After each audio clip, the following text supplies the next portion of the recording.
now, your main event. Introducing the hosts of Wrestling with Freddie, Jeff Dye, and Freddie Prinze Jr. Ladies and gentlemen, welcome to the inaugural 2023 WWF Awards. Those are awards for wrestling. Sorry about that trumpet. Sorry for everyone's ears. Jeff Dye, my awesome co-host this evening at these prestigious awards. Sir, are you excited to host your first award show? Or is this old hat for you? Very excited. Have you been thinking about your answers? You mean my prestigious awards? Yeah, I've been thinking about them. Answers. Well, I mean, the answers is like they would just be like a podcast of two a-holes talking about wrestling. This is a prestigious award, man. It's a big deal. It's a big deal. If people could see the trophies that we're all sitting next to us that we're handing out, they would be impressed. They're going to be expensive to ship, I'll tell you what. The weight. It's that weight. We don't do digital trophies, people. Strong wrestlers, though, so they're on weights. They're on dumbbells. That's right, yeah, that's right. So they bring them with them everywhere they go and just constantly work out. This is the first time we've ever done awards. It is the inaugural 2023 WWF Awards. Don't get mad at us, Panda Bear people. We love you guys, too. My dog looks like a panda bear. Mm-hmm. All right, sir. Ladies first on Wrestling with Friends, because it's ladies' night. Ladies' night, and we're gonna go. And I already know who won for you, and I already know who won for me. It's gonna be the same person, but the female wrestler of the year. This woman will embody strength, power, promo skills, an uncanny ability to win, even when the chips are stacked against them. Sometimes they don't even allow the chips to get stacked. It is the best female wrestler of the year, Mr. Jeff Dye. Want me to do the honors? It is, as everyone knows, by unanimous decision, it is the first ever, everyone agrees, the Dewdrop. Wait. I'm just kidding. It's Rhea Ripley, of course. Okay. Yeah. There you go. I mean, I like Piper, but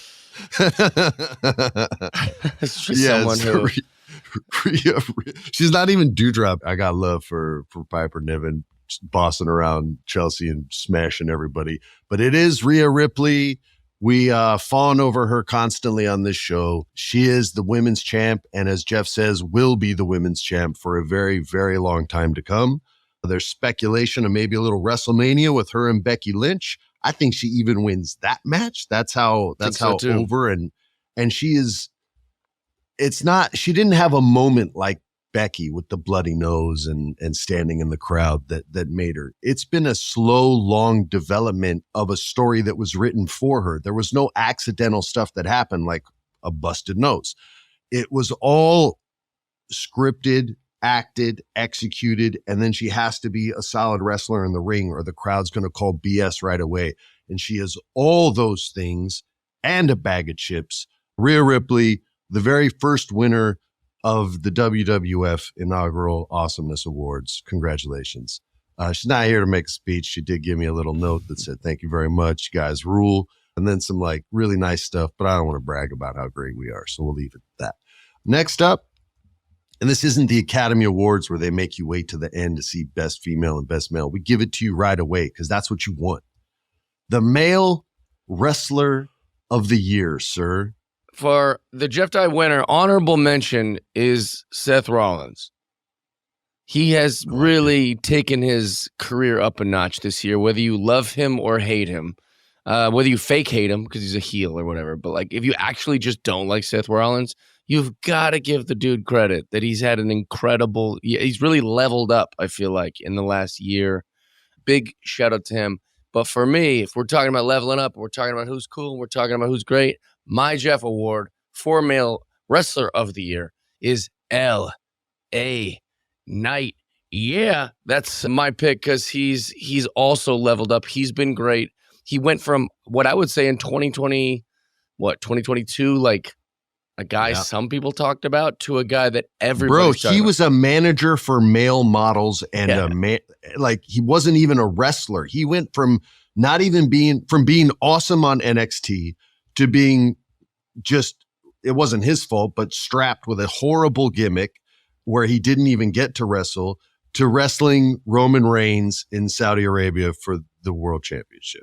So I'm not going to argue with you. I'm not going to say you're wrong, but I will say you're part right because your honorable mention is my wrestler of the year, Mr. Seth Rollins. Listen to me right now, Seth Rollins.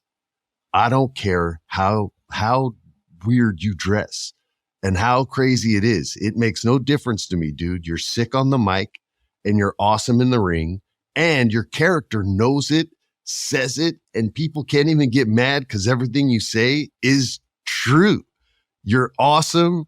I think you're great. The inflatable shoulder pads were way over the line and pissed me off, but it doesn't matter because you're that damn good.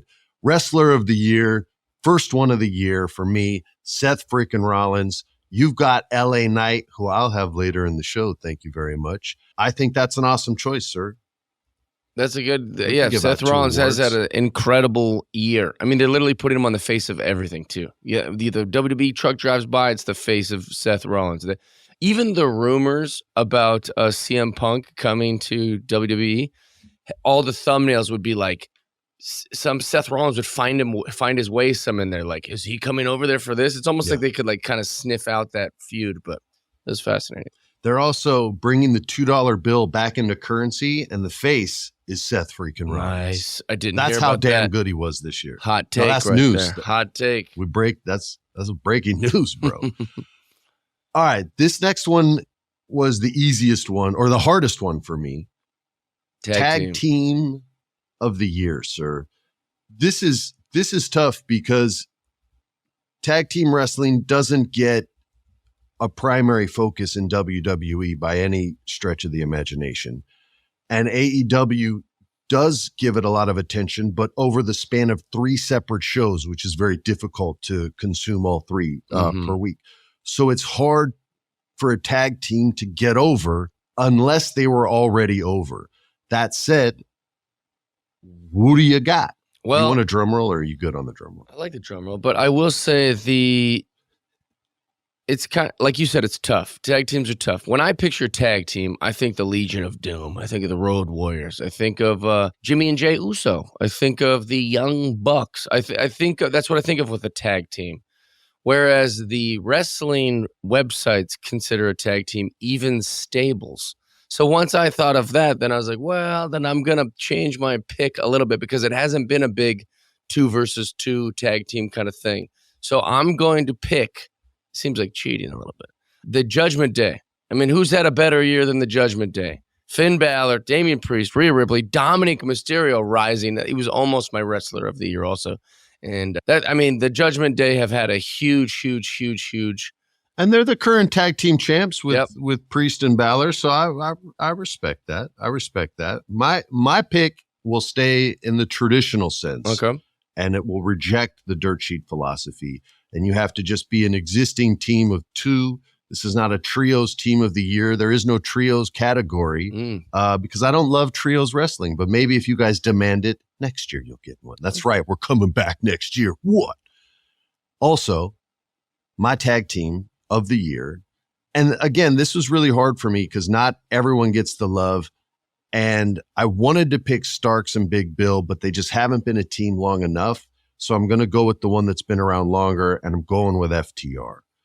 One of them cuts a pretty decent promo. I won't say which one because I don't want to bag on anybody. But their energy and their vibe on all their promos always comes across. They were able to get themselves over in multiple companies. They were solid champions and wrestled all the time. And even when they do their singles work and split up, they still can give a really good match. So this was the hardest one for me on this entire list. FTR, Tag Team of the Year. Jeff went with Judgment Days, Damian Priest, and Finn Balor. Who do you guys agree with? Who was right?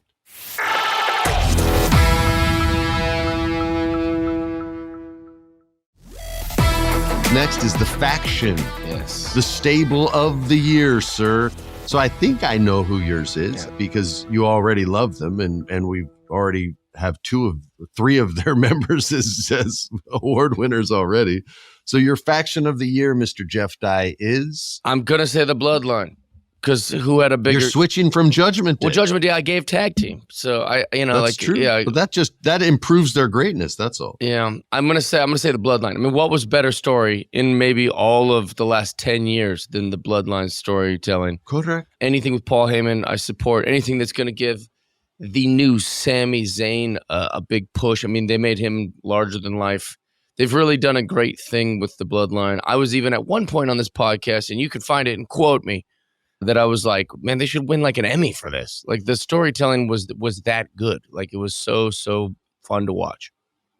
I can't prove this, but I'm giving this show credit for coining the term cinema with professional wrestling. I'm saying that we said it first, whether we did or not. We did. I'm saying we did. My faction of the year is your tag team of the year, which is the Judgment Day. The Judgment Day have the women's world champion in Rhea Ripley, the tag team champions. I think Dominic still has the North American championship for NXT, and Damian Priest has money in the bank, and he is not going to miss when he finally cashes it in. It's not going to be one of those, oh, and he didn't get it.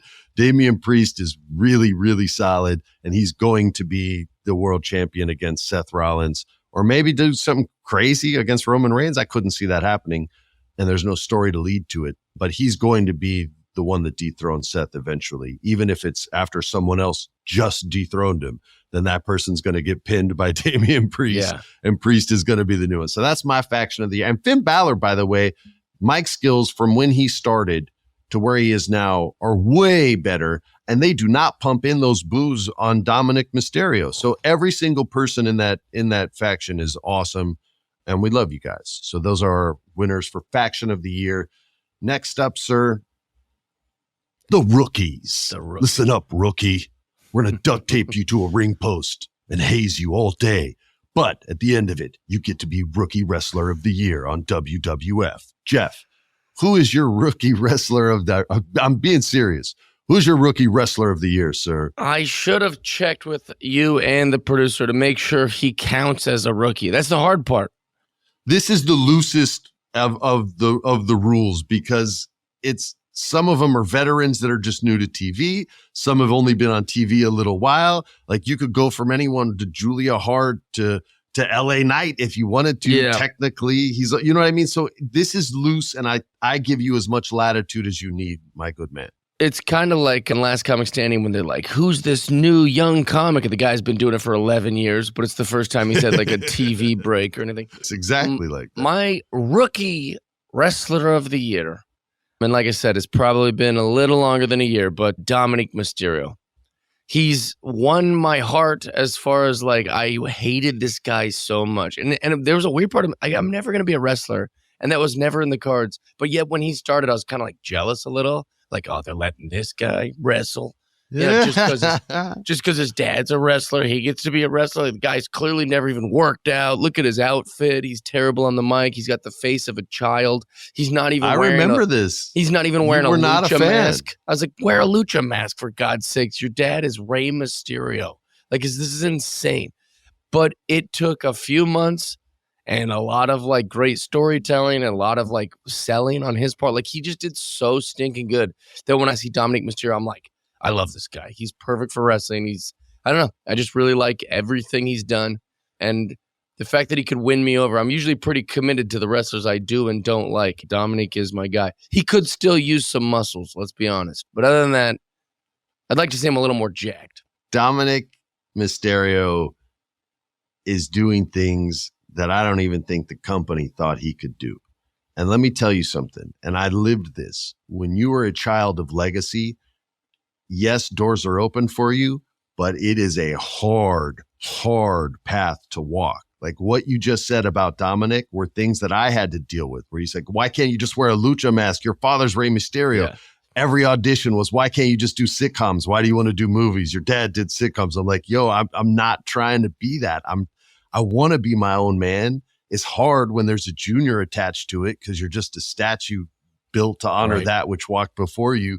So let me try this. I really think I got something. And Dominic was able to do that. And as this will sound weird because a door was open for him, but Dominic Mysterio is a self-made man. He made this happen. And granted, the storyline and all that is the foundation that it stands on.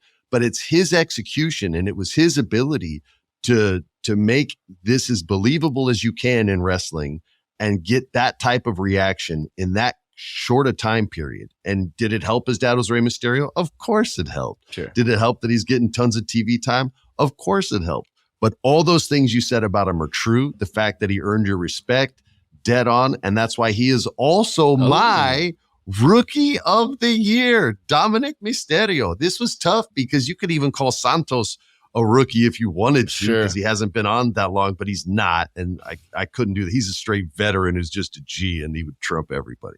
So rookie, Dominic Mysterio. It's unanimous across the board. Even the Russian judge gave him a perfect 10.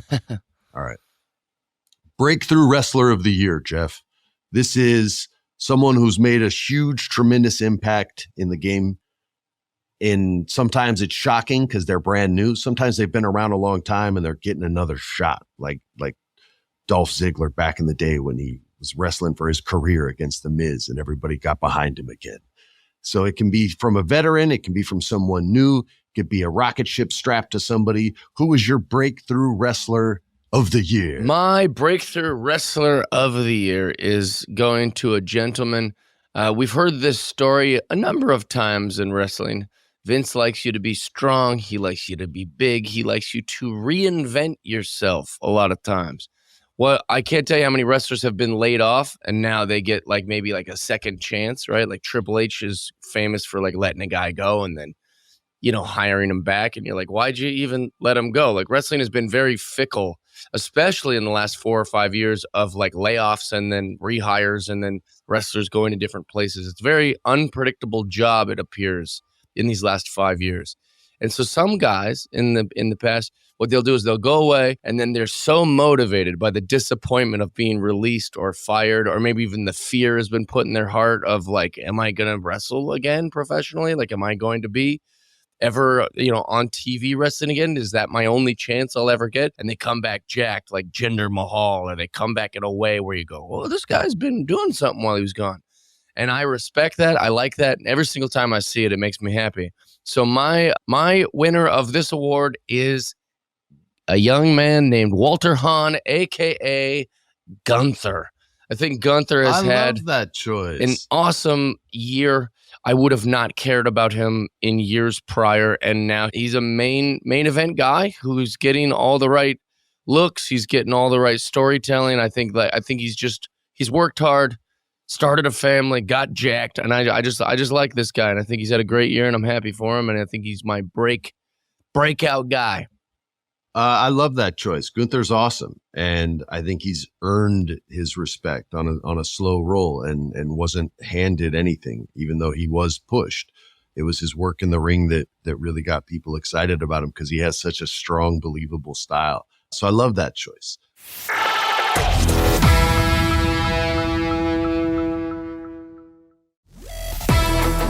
My breakthrough wrestler of the year is pretty obvious because he wasn't my male wrestler of the year. And for all the same reasons that I loved your choice, this was a guy who was strapped with the worst gimmick of the year. We don't have that award, but if we did, being called Max Dupree of the male model agency was definitely the worst gimmick of the year. And he still committed to it with the same level of commitment that he showed at NXT as LA Knight. And when he got his opportunity to have LA Knight be sort of reborn from the Lazarus pit, because that character was dead far as previous management was concerned, he came back and he didn't just run with it. He ran up and down the field and scored 19 touchdowns on offense and defense. It was a phenomenal performance. He got all the way to the top, and had it not been for Jimmy Uso, he would be the world champion, y'all, or the universal champion, as they call it, in the whole universe. Even Mars would fear him. So LA Knight is my breakthrough wrestler of the year, Jeff. He had a great year. And what's crazy is I should have switched mine. Seth, I should have. You did good. Nah, your good. Awards are better than mine. I'm submitting. You're so stupid. No, that's good. I was just so excited to put LA Knight over on the podcast that I couldn't wait. I gave him wrestler. Dude, he's the man. I do love him. You could give him best female, Give best him rookie, best whatever, dude. He's awesome. I'm like, best tag team of the year, champion. LA Knight. LA right. Knight. And everyone's like, well, Jeff's not even watching. All right, dude. The best promo artist of the year. I think this is the easiest one. Super, super simple. Say mine right away. It's MJF, Maxwell Jacob Friedman. If you haven't seen a promo of his, please watch one, even if you don't like wrestling. It's pretty crazy. Sometimes it'll break your heart. Sometimes it'll offend you. Sometimes you'll laugh. Sometimes you'll go, what? But no matter what he does, he commits completely to it, and they're awesome. I don't even think there's a second place in this one. You could, if you love the CM Punk promo on Monday Night Raw, maybe you throw that in there, but I didn't think that one was as authentic as some of his other ones have been in the past. So yeah, man, for me, it's MJF. What about you, sir? It's 2023. You know, I'm like these annoying baseball writers that you think that there's an obvious answer, like, oh, Ken Griffey Jr., Hall of Fame. And then I'm that annoying writer who's like, here's my take because I want to be different and get more attention. But guess what? MJF is clearly your winner. Obviously, the guy's a stud. He's the best on the mic maybe that's ever been. And I know people go, what about Stone Cold? What about The Rock? Like, MJF is young, incredible, funny. His wrestling sensibilities are so good. He is easily the best wrestler that's ever been on the mic. But in typical try to be clever guy way, like Jeff Dye is, it's 2023, and my winner has won Best Promo Artist of the Year 15 years in a row. It's Paul Heyman. Nobody ever will beat Paul Heyman on that microphone. MJF is good, but he ain't Paul Heyman yet. Paul Heyman doesn't need to wrestle. He don't need to look good. He don't need to even dress well. He doesn't even need to have a chin. He doesn't need to have hair on the top of his head. He is the best person that's ever grabbed a microphone in wrestling. He'll make your most boring, giant, muscular wrestler that can't talk on the microphone look like an absolute star. So for 15 years in a row, I award the Promo Artist of the Year to Paul E. Heyman. You said he doesn't need a chin. Don't need it. He's proving it, dude. Hey, sorry, Paul. If you ever hear that, that's pretty mean. That one messed me up so bad. That was kind of mean, actually. I need a break. You said it in a positive way, yeah, because you don't need all that. All right. The match or feud of the year, Mr. Jeff. This is a singular moment. It could be from a Monday Night Raw, like Shelton Benjamin versus Shawn Michaels back in the day. Watch it on YouTube. That match is sick and would probably still be my match of the year today. It could be a feud that lasted over, 2-3 months or maybe 2 or 3 years. The long-term storytelling these days. He doesn't need a chin. What is your match or feud of the year? My feud of the year. This is a tough one because, these wrestling, they're all like you get kind of the same stories over and over and over. My instinct when I first heard this was to say the MJF John Moxley because I just liked that. For whatever reason, that's the first one that popped in my head. But I'm going to say the MJF versus Adam Cole. That's what it was so fun the way they did it. I started with hatred, then becoming friends, then the when is the friend gonna cross the other friend, and then I don't know. I just really liked that the most, so that was my selfish pick. It's hard for me to go against that because the match they had, which was the 30-minute time limit, which sort of started the feud physically, where Adam Cole would have had him if he just had like one more second on the clock. And he has that moment where he's staring at him. He's on his knees, and I think they're both on their knees, and he's like, give me 5 more minutes. And MJF's like, fuck that. And it sort of started this rivalry, which turned into the Brochachos for life. It's really hard to disagree with that. And the match that they had was awesome when they actually wrestled at the pay-per-view, which is going to be coming up for me again here in a moment. So yeah, man, I'll agree with you on this one as well. Although I will say this, there were a lot of contenders. There were a lot of just singular matches that were worthy of being up there. But yeah, I'm going to go with Adam Cole and MJF as well. Nice. Congratulations, gentlemen. Match and feud of the year, not match/feud of the year, match and feud of the year. That was awesome. And they got to wrestle in front of 82,000 people, which is just so sick. Heck yeah. Which leads me to our final category of the evening. Straighten my bow tie. There you go. Sip of champagne. The best pay-per-view event of the year, sir, whether it be WWE, AEW, or some random one that you watched online. What is your best pay-per-view or premium live event of the year? Here's my pay-per-view of the year. It was tough because my instinct always goes to the same pay-per-views I've said my entire life. The Survivor Series, the Royal Rumbles, the WrestleMania that we went to together to watch, which was very fun.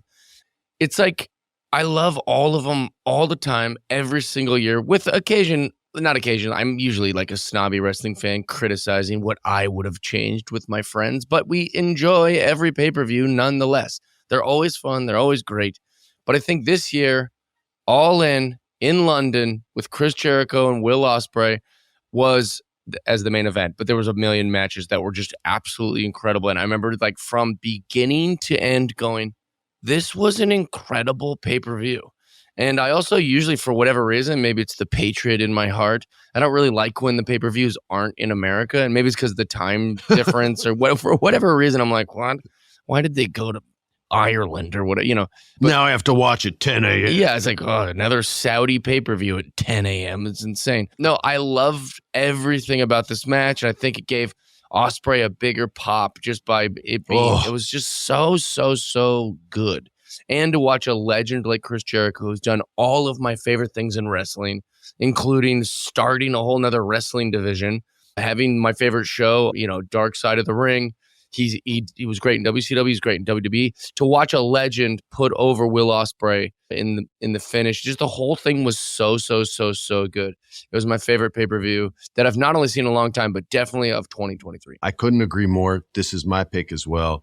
That promo that he cut on Chris Jericho a couple weeks before the pay-per-view where he's like, this match is changing my whole life, bruv. You don't understand. I have a child. Like, he was just cutting so much real stuff. And I'm sitting, and I was not that educated on Will Ospreay at the time. Me neither. And I'm sitting there going like, yo, where has Tom Hardy been? Like, what the hell? This guy's a straight stud. Like, in the way that man crush on Tom Hardy because he's a friggin' stud. They just like him. They like him in interviews. They like him in movies. Even if they don't see his movies, they say that they saw it. Like, that was Will. He had all that energy. And that match, you knew, meant the world to him. It was the first pay-per-view or premium live event, whatever they call them now, where I was having anxiety that I wasn't going to be able to watch it. I was legit like texting with our producer, Alex, like, dude, this Bleacher Report thing, how does it work on my Xbox? What the hell? Like, I didn't want to miss a single minute of it. And I even got to see the Ring of Honor match before where Adam and Max wrestled together before they wrestled against each other later that night, which was another wonderful story. So that was my pay-per-view event of the year as well. Jeff, any closing thoughts to the viewers at home, because this is like the Academy Awards, Yeah, to all of you guys, we love that we get to share wrestling with you each week. Wrestling is so fun. It's been twice this week I've had to explain to someone that they're asking me about podcasts. Like, I do a podcast with Freddie Prinze Jr., but we talk about wrestling once a week. And then you get the normal, like, wrestling, like you watch, and then I get to explain to them how awesome it is. And each time I explain it, I'm like, yeah, I used to do it in a way where I was like, if you don't get it, you don't get it. Like, I've been watching this since I was a kid. And now I do it with like pride. I'm like, no, wrestling is so good. You're missing out on so much if you're not watching wrestling. The stories are good. I've never really had much shame about wrestling, but now even when I'm talking to a hot girl after a comedy show, I'm going, no, wrestling rules, Freddie Prinze Jr. rules, and I'm happy to talk about it every single week. So I love wrestling. I second that emotion. Ladies and gentlemen, don't forget Unsanctioned Thursdays coming up tomorrow. The show that you created, it is for you. We love doing it for you. On behalf of Mr. Jeff Dye, I'm Freddie Prinze Jr. saying good night, everybody, and thank you for watching / listening to the WWF Awards. This has been a production of iHeart's My Cultura Podcast Network. For more podcasts from iHeartRadio, visit the iHeartRadio app, Apple Podcasts, or wherever you listen to your favorite shows.